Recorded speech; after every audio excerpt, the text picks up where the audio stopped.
Okay, I've gotten a new video card here, 64 megabits, so I was able to up the gain a little bit more.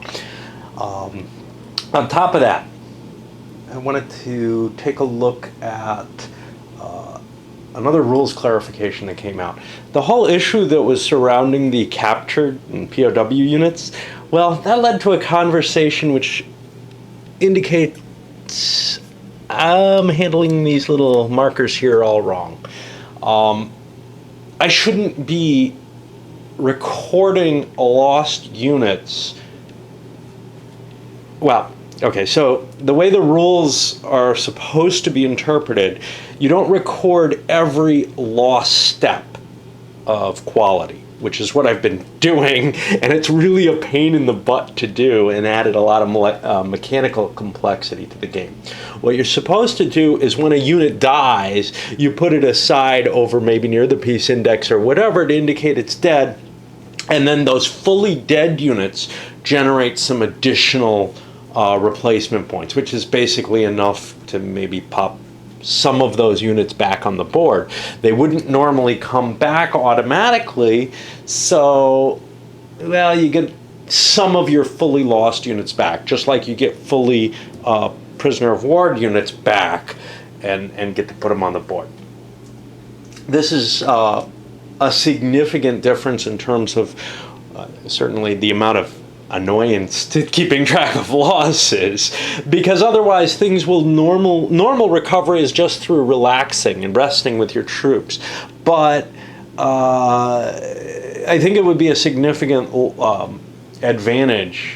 Well, I think I was giving a significant advantage to the Swedes by allowing them this many replacements, because they have less overall units in the backup that they can bring into play. Now, they have quite a bit over here in Sweden, but those never come into play, right? Which is a little weird in and of itself. There are these limits to the garrison size. I brought this up, and maybe I'll get an answer on this, but there are these limits to the garrison size, and quite frankly, I'm never going to reach them, am I? 20? 1, 2, 3, 4, 5, 6, 7, 8, 9, 10, 11, 12, 13, 14, 15, 16, 17, 18, 19, 20. Well, I don't know. Maybe if I was spending prestige on every turn where I'm rolling for reinforcements to come from Sweden, I would have gotten enough to make that kind of an issue. Of course, my prestige would be completely in the toilet at that point. I'd be down at 0 and not able to spend anymore, and not doing particularly well, I'd assume. Anyway, that's some clarification there, which means that this whole process is a little bit simpler than I've been handling it. It's been kind of a pain in the ass when I take losses to record them over there. I did get assurances, though, that the campaign is kind of playing out not too far off the tracks, actually. And that's one of the nice things about, a war game where you get to see all the little moving parts going in it.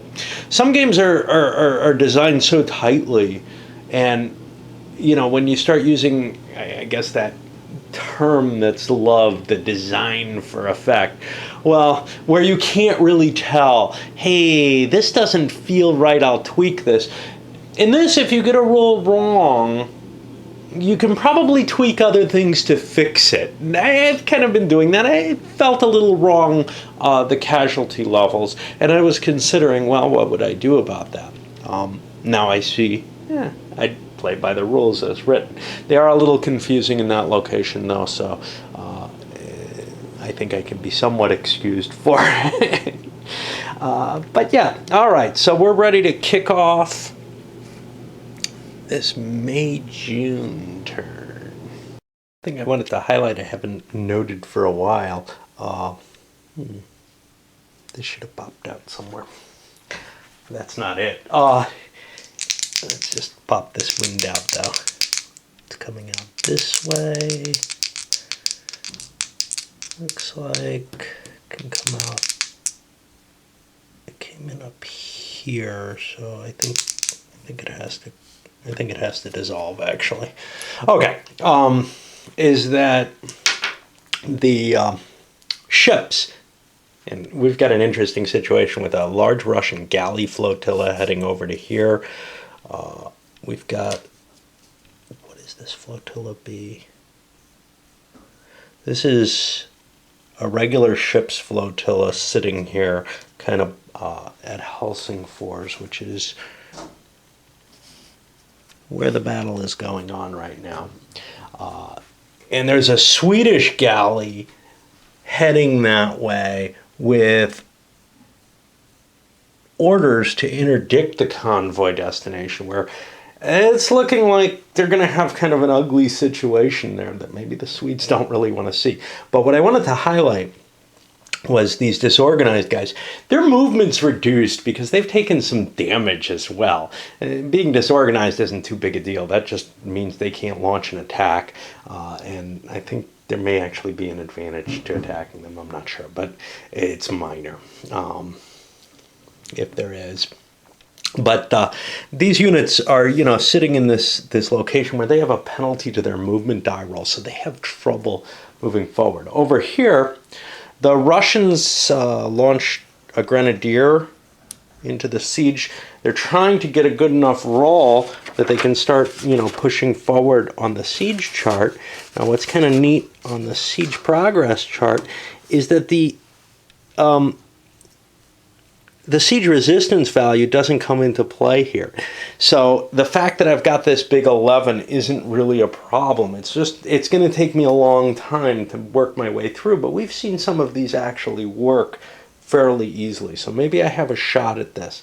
This time I got no progress, however, and of course got an attrition roll, which is making things uglier. The Swedes, who lost the initiative, they got the initiative, so they forced it on the Russians. Well, their army's in okay shape, but they don't have all their auxiliaries in play that they want. So what they're doing is kind of inching their way forward, hoping the siege will last, and they'll have a chance to try to drive the Russian army off. Because right now, it's not a good situation. There's a covering force which they'd have to actually drive away in order to chase the actual besiegers, which is a much smaller force out of the location. That's kind of cool because the smaller force is less likely to be able to take the city, but the Russians absolutely have to have that covering force in play to handle this Swedish force. I also cleared all those, and in fact the Swedish capture POWs out of the way, so that we're going to start playing by the rules here. We might get to see some of the effect of what those losses will look like, and how bad the armies are going to get treated without that quicker turnaround. I don't know if that's going to happen. We also have the Russians heading up towards their secondary target. We pass through the second impulse, this Russian fleet here that I had sitting here to interdict this. Well, they have no auxiliaries. I wasn't able to assign any. I'm kind of low on them, actually. I got a bomber here that I should have assigned to something. But this was just recovered. I really don't have anything that I could have moved there. So they're not able to actually interdict. So this fleet went in, sailed up to the port, and is interdicting it, which means if anybody moves in to that space, they can, well, actually, if anybody tries to move to deal with the port, they can do something about it. Now over here, the Swedes are kind of low, but they have auxiliaries attached to just about everything. So they're going to be able to find an attack if these guys are trying to do something there. In fact, they get that automatically with the interdiction if it's an attempt to deal with the siege, I guess. But I'm not sure they really want to fight. This is a big stack. Who knows what they're going to find in it, but they kind of have to try to harass it. Over here, siege continues. The Swedes don't want to move forward. The Russians are kind of moving much more slowly. They aren't able to gain anywhere. They haven't gotten their advance yet. It's a hard table to hit.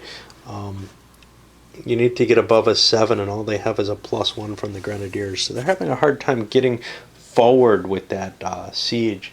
I thought, what a bonus, they can do the siege. We saw those end quickly. Well, maybe we got lucky the other time. Or maybe I had some other things like pioneers in play, and below minimum garrison there. I'm not sure. Anyway, this is kind of playing out, so it's looking kind of tough for the Russians here. Over here, the Swedish Navy was eventually pushed aside by the Russian galleys. Really came out as an even fight. The Russians couldn't bring any reinforcements into it. And nothing too exciting in terms of losses took place. Although the Swedish fleet is at a point where it could sink a ship. So it's kind of going to head home and has given up that order to blockade that. That's a failed order on them. And that means the Russians will probably gain the prestige for this quarter because, well, we're not on the end of the quarterly turn, but it doesn't look like the Swedes are going to complete any other missions. Over here, the Russians, of course, went first, and they achieved a lodgment from the approach automatically. Now, I could have launched an attack immediately because the commander there was aggressive. I chose not to because I calculated the siege resistance value and it was a 0, which meant essentially the Russians would win. So I said, well, all I have to do is win a battle with the covering force. The Swedes came in. I had far more auxiliaries here. I thought I had a good shot. The die rolls didn't work out well for me. Both sides broke. The siege is broken. The Russians fell back. The Swedes fall back. The reason the siege resistance went down so much is those blockading or assisting forces, the support fleet, etc. That's a huge modifier there that swings the whole thing. And, you know, the Swedes got lucky in breaking that one. Now, next turn, the Russians can move back up and blockade it again, but they can't, well, they can move another force in, but they can't start investing it, which means the Swedes basically got a free ride for this turn. Now, they still got to deal with more turns because the Russians have a couple more turns left to conduct this siege. Meanwhile, this other Russian unit is moving up and going to be able to blockade and lay siege to this, and there's nothing the Swedes can really do about that. They don't have the additional troops to handle that. They'll give that up because it's the coastline ones that are important particularly. I may, in fact, want to take my Swedes and run away. They're a garrison. They're not going anywhere. So the Russians are going to be able to set up the blockade and actually get the prestige off that as well. And not that it's a big deal. The Russian prestige is so high. All right, one last round for this. As far as I can tell, I was actually mistaken, and this should have been a quarterly turn, and now we're moving into the July-August turn. I had it over here, and I wouldn't imagine that I'd have moved it ahead, but I can imagine that I'd forget one. Plus, I was rolling on the summer rolls for the winds and everything, so kind of makes sense. What happened over here? Well, I've got some ships that have to make it back into their port. They're going into ordinary now. Definitely some damage. The fleets are in not good shape at this point. But we had the Reichstag table ended up getting the balanced approach here instead. And you'll see there's no marker there anymore. And that opened up more of a chance that the war could end, but it still didn't. In fact, negotiations stalled, which gives a penalty to the Russians over here, if I can remember. Nobody got any ops points, so I guess it had its effect. The Russians opened up blockades on both the two locations. And geez, I don't know what else there is here.